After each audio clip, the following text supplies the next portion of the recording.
예, 오늘 저녁 함께 은혜 받으실 말씀 제가 읽어드립니다. 말라기 2장 10절로 17절 말씀입니다. 구약 말라기서 2장 10절로 17절 말씀 제가 읽어드립니다.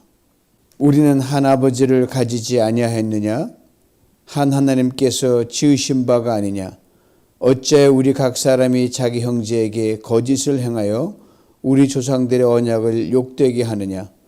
유다는 거짓을 행하였고 이스라엘과 예루살렘 중에서는 가증한 일을 행하였으며 유다는 여호와께서 사랑하시는 그 성결을 욕되게 하여 이방신의 딸과 결혼하였으니 이 일을 행하는 사람에게 속한 자는 깨는 자나 응답하는 자는 물론이요 만군의 여호와께 제사를 드리는 자도 여호와께서 야곱의 장막 가운데서 끊어버리시리라.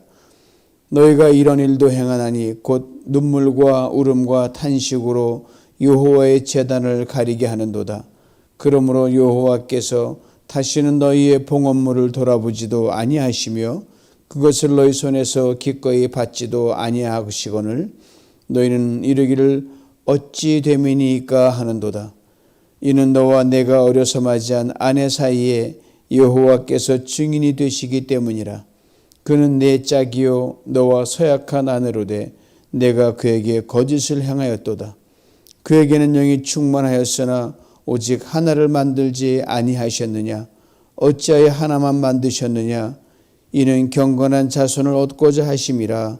그러므로 내 심령을 삼가 지켜 어려서 맞이한 아내에게 거짓을 행하지 말지니라. 이스라엘의 하나님 여호와가 이르노니 나는 이혼하는 것과 옷으로 학대를 가리는 자를 미워하노라. 만군의 여호와의 말이니라.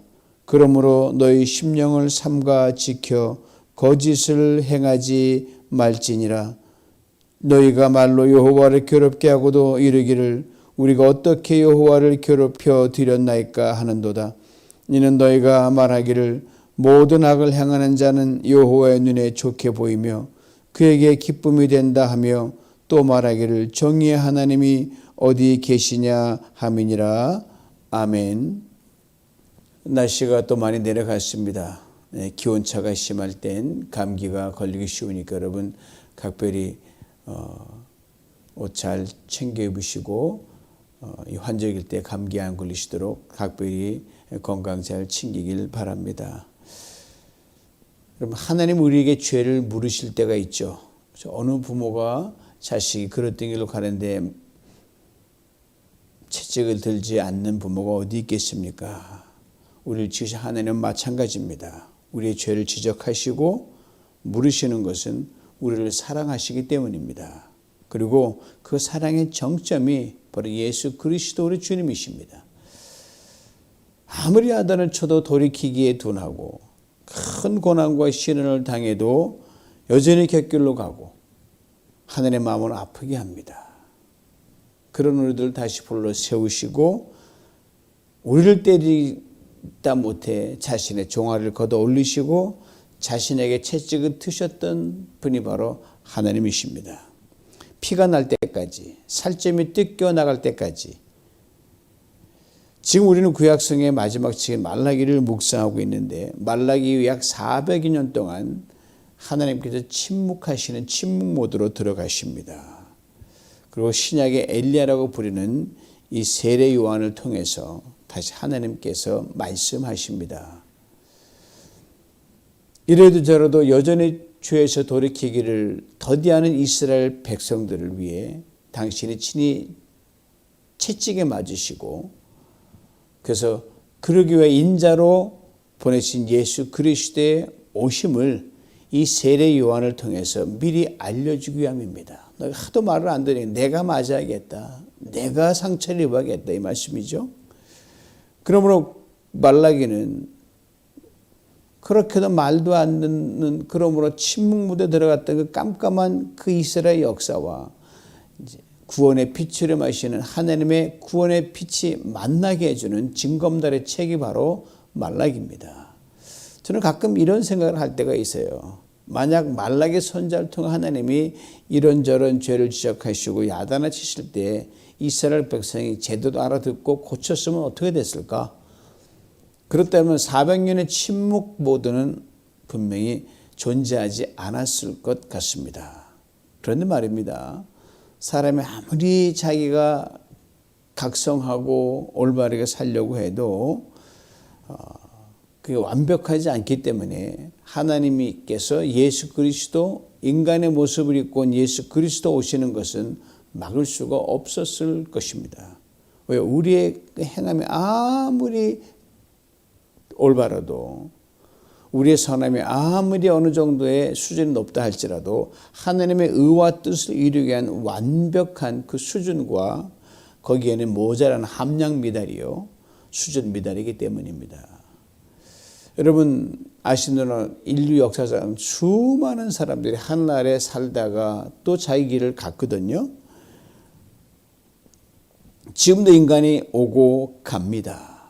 지금 100세 시대에 살지만 과거에는 70이면은 보기 드문 고래이라고 해서 70살 많이 산다. 지금은 70이면 청춘이에요.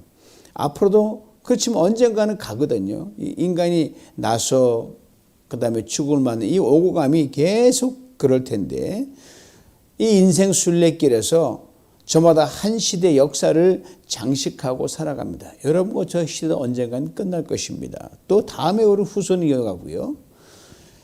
그래서 이 큰 인류의 역사의 흐름을 성경은 두 개의 분명한 시대로 나눕니다. 하나가 바로 뭐냐?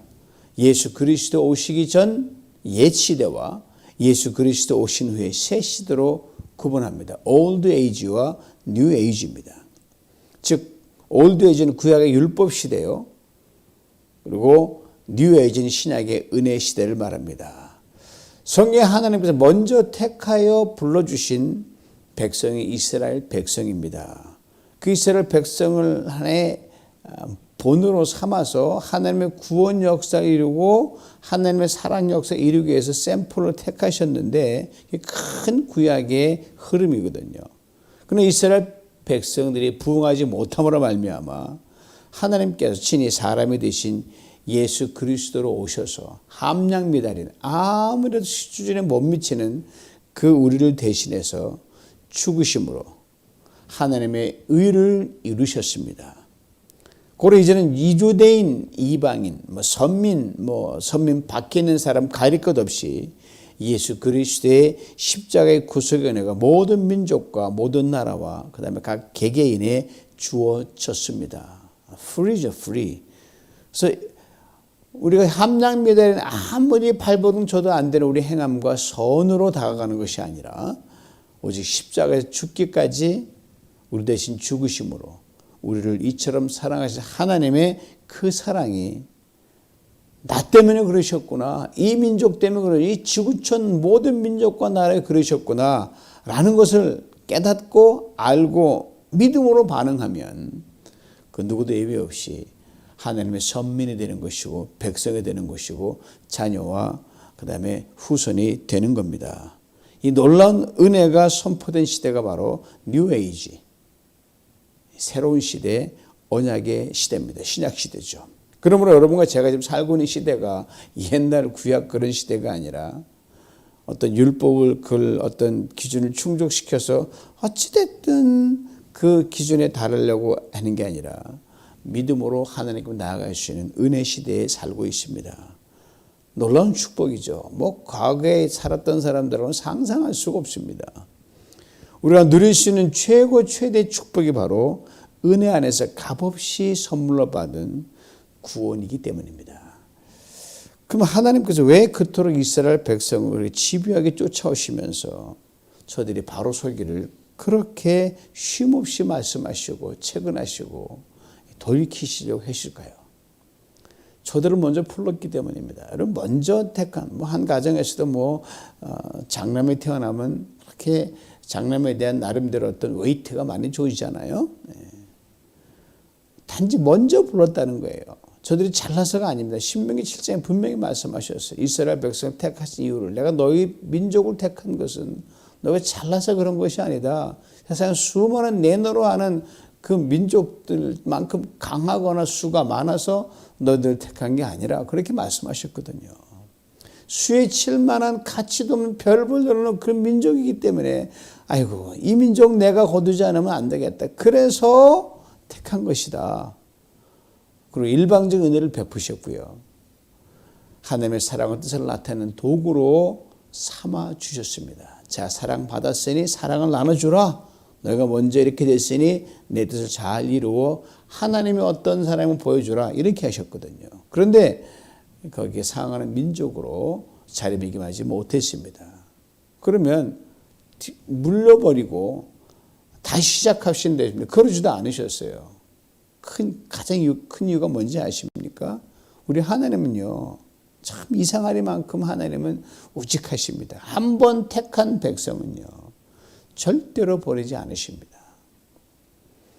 저들과 저들 밖에 있는 이 땅의 모든 민족들을 다 부르시고 구원하시기 위한 놀라운 하나님의 구원의 모든 사람이 그 안에 들어가셨을 만큼 사랑의 큰 우산을 온 지구를 다 덮고 남을 만큼 우산을 쫙 펼쳐주셨어요. 바로 예수 그리스도 우리 주님이십니다. 그리고 우리가 지난 이스라엘 백성들의 과거 지나간 역사적인 이 구약을 읽을 때 창세기부터 오늘 우리 본문이 되는 말라기까지 구약을 읽을 때 늘 우리가 잊지 말아야 할 한 가지가 있습니다. 이스라엘 백성들의 편협한 민족적 관점에서 읽는 것이 아니라 예수 그리스도의 은혜적 관점에서 구약을 거꾸로 읽어가야 됩니다. 물론 성경 첫 번째 책이 창세기 1장 1장이잖아요. 1장 1절이잖아요. 태초에 하나님이 천지를 창조하시나. 창세가 열리면 성경이 전체 열린다고 되어 있지만 참 이해하기 힘든 부분이 많이 있거든요. 바로 예수 그리스도 새로운 시대를 예수 그리스도를 다시 창세기를 보면요. 그 많던 의문들이 풀려나갑니다. 놀랍죠. 바로 예수 그리스도의 은혜적 관점에서 성경을 다시 창세기로 내려가고 다시 계시록으로 가는 센터가 바로 포인트가 예수 그리스도거든요. 그렇게 성경을 읽어야 제대로 있는 것이고 그게 맞습니다. 여러분 예수 그리스도의 은혜적 관점에서 구약을 읽어야 한다는 말씀을 잘 새겨들으셔야 됩니다.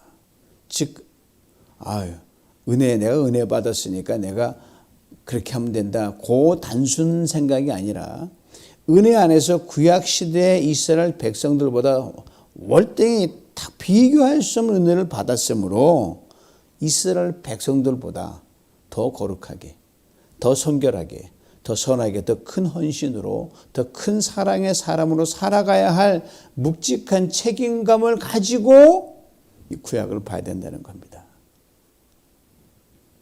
그렇지 않으면 예수 그리스도에서 받은 크고 놀라운 구원의 은혜를요, 우리의 죄와 허물과 유혹과 불신하고 나가는 핑계거리를 삼는 참으로 어처구니 없는 배은망덕을 저지르고 맙니다. 그러게 바울은 로마서 6장 15절에 이렇게 분명하게 우리를 일깨워줍니다. 그러면 어떻게 하겠습니까? 우리가 율법 아래 있지 않고 은혜 아래 있다고 해서 마음 놓고 죄를 짓자는 말입니까? 그럴 수 없습니다. 은혜를 받았다는 것은 대신 다 해줬기 때문에 그 받은 애 너무 크잖아요. 코로 더 잘 살아야지. 더 내가 하나님께 더 가까이 나가야지. 더 신실하게 살아야지. 이런 마음으로 살아가야 된다는 거예요. 오늘 본문에 말라기 선지자가 살았던 시대의 이스라엘 백성들, 당시 저희들이 우습게 보았던 이방인들에 비해서 탁월한 특권의식이 있었고 귀족의식을 가지고 있었습니다. 우리가 너희들보다 낫지. 특히 유대인들은 이방인들에 대해서 얼마나 무지할 정도로 우직하게 고집스러운 생각하셨냐면요. 이방인들은 뭐냐. 아무리 많아도 우리 이스라엘 백성들을 천국을 가기 위해서 향불을 피워놓는 불쏘시개 수준밖에 안 된다. 놀랍습니다. 그러면 그 정도 대단하면 거기에 걸맞게 살아야 되잖아요. 엄청난 자부심과 특권을 가졌어. 거기에 따르는 책임과 의무가 따라야 되는데 그거는 완전히 내팽개친 거예요. 이대 하나님이 가장 이들이 그 내팽개진 이 의무태만 두 가지를 정확하게 지적해요. 그게 가장 큰 밑바닥에 깔려 있었으니까요. 먼저가 우상숭배입니다. 하나님이 가장 싫어하는 게 우상숭배. 하나님보다 더 높이는 거 어떤 거 하나님이 허용하지 않기 때문입니다. 엄밀히 말하면 우상 숭배는 이스라엘 백성들에게만 해당해요. 당시에. 왜? 하나님보다 더 나은 것을 쫓아가니까 그건 안 된다 그랬거든요. 세상 그들이 아닌 이방 나라 사람은 어떻게 돼요? 하나님도 모르는 이게 우상인지 뭔지 모르는 거예요. 그런데 신중의 신 창조주 하나님 알고 믿고 혜택을 보고 쫓아왔는데 이들이 이방신을 섬긴다? 이게 진짜 우상 숭배죠. 알면서 하는 거니까 하나님을 더 역정나게 만드는 겁니다. 인간을 포함해 이 세상에 그 어느 것도 하나님과 견줄 수 있는 것은 아무것도 없습니다. 다 지어진 존재들이요. 인간이 만든 것들에 불과하기 때문입니다. 하나님 모든 걸 다 만드셨는데 만들어진 그 어떤 걸 가지고 하나님보다 높인다? 안 되는 거죠. 우리 기독교인이 말하는 우상, 이런 불교 신자나 다른 사람들은 우상의 개념이 몰라요. 우리 그리스도인들에게 해당하는 겁니다. 하나님이 제일 높으신데 그것보다 더 높여주는 게 있다? 세상 사람들은 이거보다 높은 걸 하나님 자체는 모르니까 감을 못 잡아요. 우리는 알잖아요. 그럼 우상 숭배는 우리에게 적용되는 말입니다.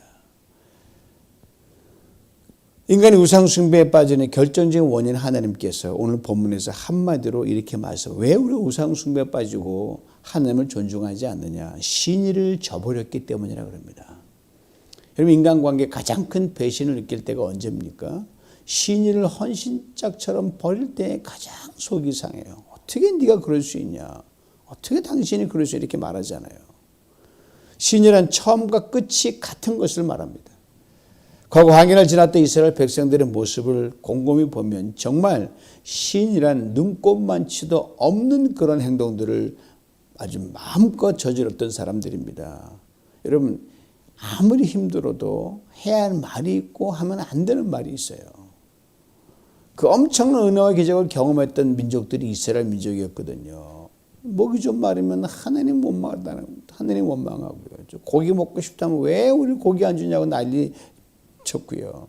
그리고 지도자 모세가 하나님께 불림받아 잠깐 올라가서 좀 그가 좀 보이지 않는다고 해서 난리를 쳤던 백성들이 이스라엘 백성입니다. 뭐 큰일 난 것도 아니에요. 지금 그 대목을 읽어도 도저히 이해가 안 되는 황당한 우리 모두는 알고 있습니다. 자, 금으로 송아지를 만들어 놓고요. 이렇게 그들이 진짜 말했거든요. 이것이 우리를 애굽에서 인도해낸 우리의 신이다. 어떻게 그럴 수 있을까 생각이 들지만 여러분 신의를 저버리면요 사람이 총기를 잃습니다. 멍청해집니다. 정말 금을 만들어 놓고 신이라고 할 정도가 됩니다. 우스꽝스러울 정도로 사람이 바보가 됩니다. 지금 지식의 문제가 아닙니다. 소유의 문제가 아닙니다. 경험의 문제가 아닙니다. 그리고 그리스도인 우리들은 신의를 목숨처럼 소중히 여기는 그런 사람들이 되어야 됩니다. 아무리 어렵고 힘들더라도 신의를 저버리면 안 돼요. 손바닥 뒤집기로 그러면 안 되는 거예요.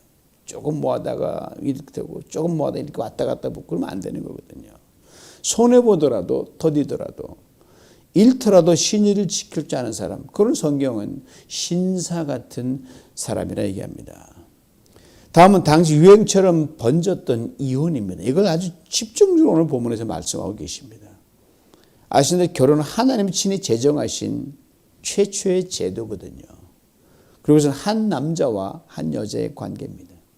그런데 당시 남편들이요, 이방 여인들과 결혼하려는 목적으로 아내들과 이혼을 했습니다.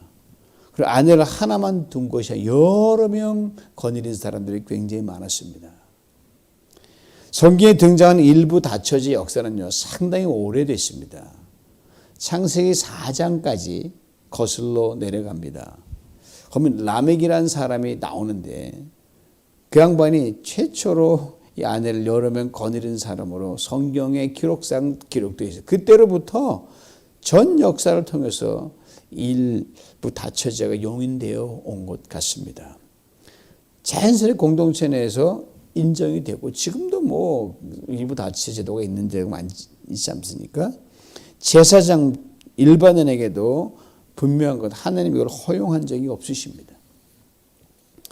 또 세월이 흘러서 바벨론 포로기 이후에는 하나님의 창조 때 제정한 대로 한 남자와 한 여자 이걸로 이들이 다시 돌아왔습니다. 제정신 차린 거죠. 말라기 선지자는 포로기 이후에 생활했기 때문에 그때는 이스라엘 공동체 내에서 일부 다처제 한 남자가 여러 여인을 거느린다. 특별히 이방 여인과 결혼하기 위해서 자기 아내와 이혼하는 것은 하나님 뜻에 어긋나는 것으로 이미 사회가 다 알고 있었어요. 그러면 안 되는 걸로 알고 있었어요. 자, 근데 이방 여인과 결혼하기 위해서 아내와 이혼하게 되면 자연스럽게 이방 여인을 사랑하게 되니까 그 여인이 섬기던 이방신을 섬기게 된단 말입니다. 우상숭배로 직결되는 거죠. 그래서 하나님께서 이렇게 강하게 나무라셨어요. 오늘 보면 16절입니다. 새 번역으로 읽어드립니다. 나는 이혼하는 것을 미워한다. 주 이스라엘의 하나님이 말한다. 아내를 학대하는 것도 나는 미워한다. 나 만군의 주가 말한다. 그러므로 너희는 명심하여 아내에게 신의를 저버리는 배신을 하지 말라. 특별히 당시 이스라엘 여성들은요, 이른 나이에 결혼을 했습니다. 그래서 14절에 어려서 취한 아내라고 말하고 있습니다. 자, 어려서 취한 아내와 수년을 살을 맞대고 살아갑니다. 자녀도 낳아 기릅니다. 변화무쌍한 인생의 일들을 함께 다 겪습니다. 크고 작은 갈등도 겪고 위기도 지납니다. 그러다 어느 이방 여인을 보고 그만 곁길로 빠져나갑니다. 이방 여인이 무엇을 보고 끌렸는지 모르지만 아무튼 그로 인해 아내와 이혼합니다. 이를 강행하기 위해서요, 무슨 핑계를 대야 되게, 정당화시켜야 되게 아내를 학대하고요, 무시하고 모멸감 스스로 떠나게 만듭니다. 하나님 몹시 노하셨어요. 그리고 젊어서 취한 조강지체인 아내에 대해 이렇게 말씀하셨습니다. 그 여인은 내 짝이다. 너와 언약을 맺은 사람이다. 그리고 너는 내 아내를 배신했다. 15절에서 아주 재미있는 말씀하십니다. 최근 버전은 원문에 충실하던 부분이 있기 때문에 기존의 버전과 섞어서 제가 읽겠습니다. 하나님께서는 영이 유효하실지라도 오직 한 아내를 만들지 아니하셨느냐. 왜 한 아내만 만드셨느냐. 너와 내 아내 사이에서 경건한 자손을 원하시기 때문이 아니겠느냐. 그러므로 너희는 명심하여 젊어서 결혼한 너희 아내에게 신의를 버리고 배신하지 말아라.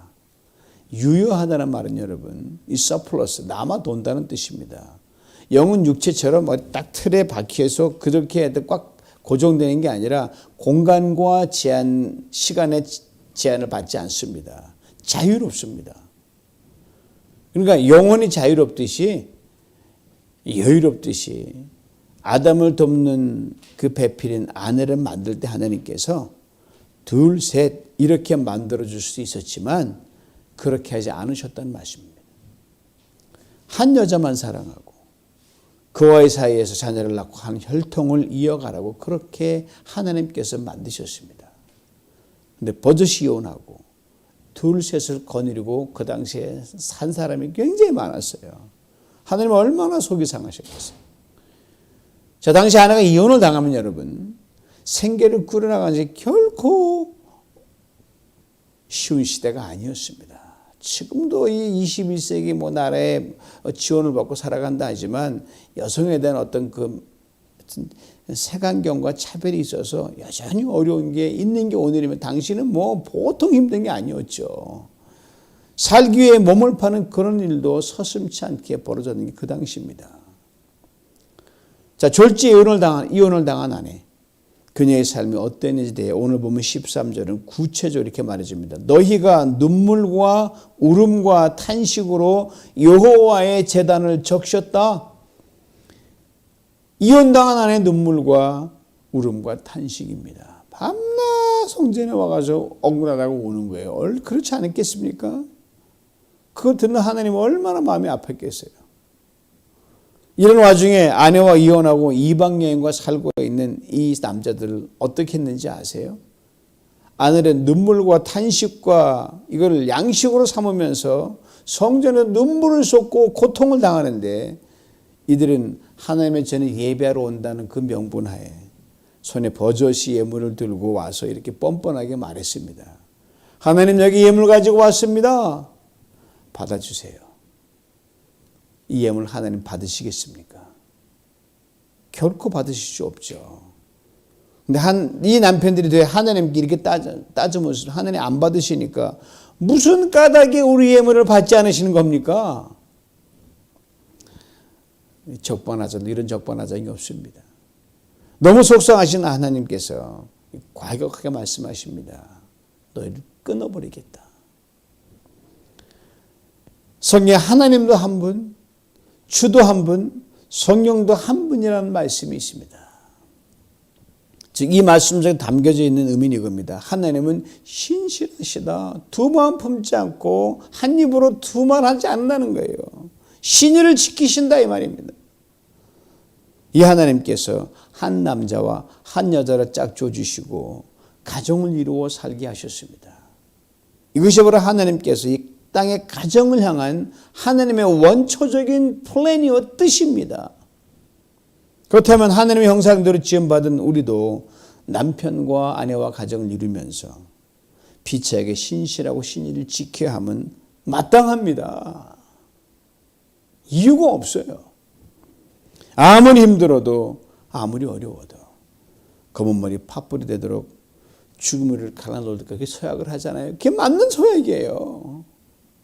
그런데 당시와 오늘 우리가 사는 21세기는 너무너무 다른 시대에 살고 있습니다. 참으로 안타깝지만 이혼한 가정은 점점 늘어가는 게 오늘의 현실입니다. 남녀관계, 가정에서 남편과 아내 관계가 전통적 가치가 추구하는 방향과는 많이 괴리가 있습니다. 인권과 성차별, 그리고 지난 시절 결코 보호하지 못했던 여성들의 권위가 신장이 되고 여러 가지 현대사회가 안고 있는 상황적인 이슈들 때문에 깨어진 가정, 이혼한 가정에 대해 공감 가는 이유와 설명이 있는 것도 사실입니다. 불가피한 경우 있는 것도 맞아요.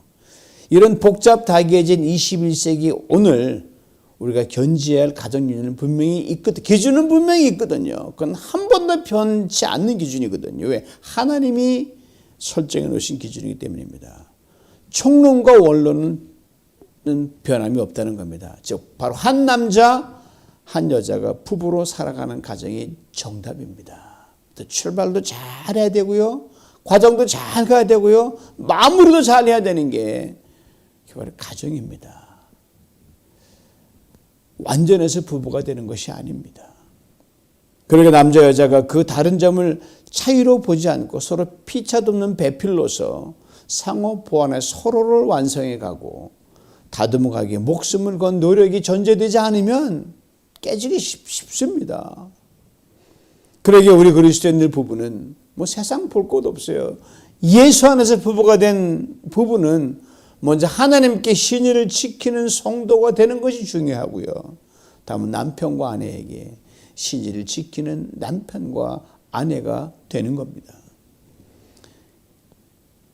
이혼과 결혼, 여기 황혼 이혼까지 더해져 가면서 가정의 위기가 고조되는 것은 사실입니다. 그렇게 다는 아닙니다, 여러분. 여전히 멋진 가정들 많이 있어요. 이런 때에 다 새롭게 하나님이 내게 짝져 주신 남편과 아내를 귀히 여기고 피차 긍휼히 여기는 중에 남은 인생의 시간을 좀 더 견고한 신의와 존경으로 그렇게 사랑하며 나갈 수 있기를 원합니다.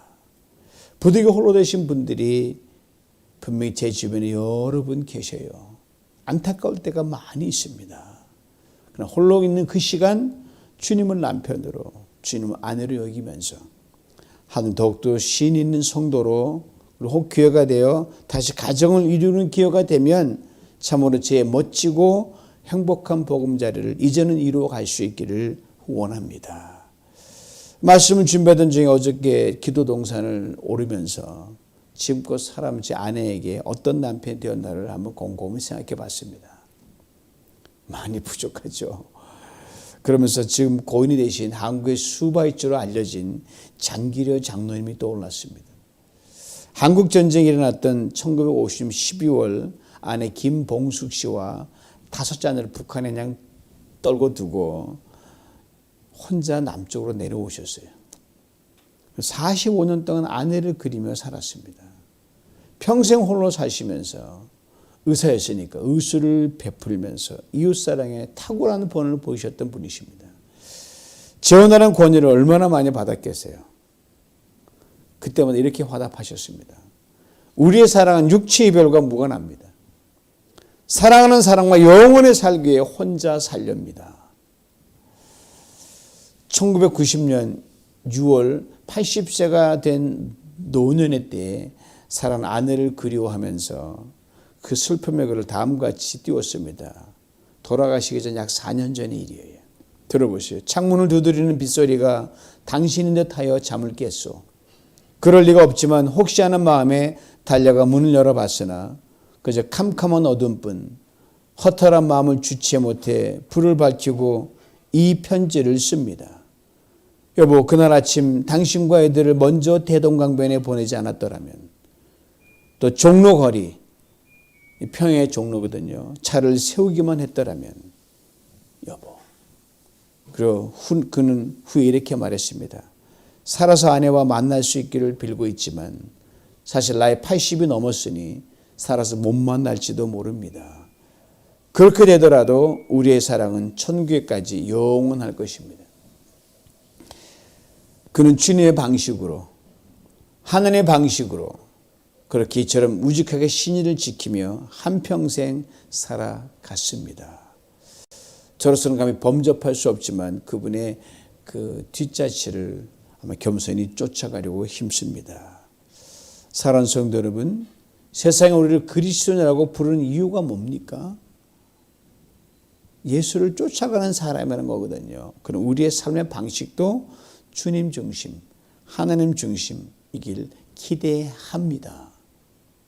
아직도 교회가 희망이 있는 것은, 아직도 그리스도 희망이 있는 것은 우리에게 기대가 거는 것이 있기 때문입니다. 그렇다면 그리스도인 부부로 살아가는 남편과 아내는 우리들이 살아가는 방식 또한 주님 중심, 하나님 중심이어야 마땅합니다. 그렇습니다. 아무리 힘들고 어려워도, 고난이 있어도, 갈등과 문제가 산적해 우리에게 밀려온다 할지라도 더 사랑하는 부부로, 더 존경하는 부부로, 더 긍휼히 여기는 부부로, 더 헌신하고 아낌없이 아껴주는 부부로 하느님과 사람에게 우뚝 서가는 우리 모두가 될 수 있기를 원합니다. 이런 우리들에게 주님께 들려주시는 소망의 말씀을 들어보시기 바랍니다. 할 수 있거든이 무슨 말이냐? 믿는 자에게는 능치 못할 일이 없느니라. 이 소망의 말씀을 굳게 붙들고 홀로 살아가든 부부로 살아가든 하나님과 사람들에게 큰 기쁨과 감동을 주며, 자, 당신 살아가는 그 모습이 참으로 감동을, 예수 믿는 사람답다.